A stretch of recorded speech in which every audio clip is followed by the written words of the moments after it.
I'm Bob. I'm a former, not very successful college athlete who blew a knee out in college and has most severely affected my back, which now has prevented me from doing a lot of the things that I really love to do. I love to cook, and my wife loves when I cook because she gets to eat it.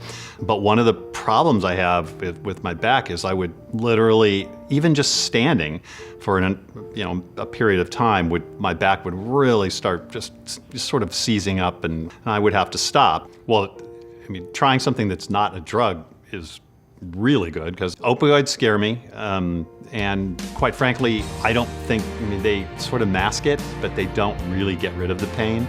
I'd rather not put something in my system if I don't have to.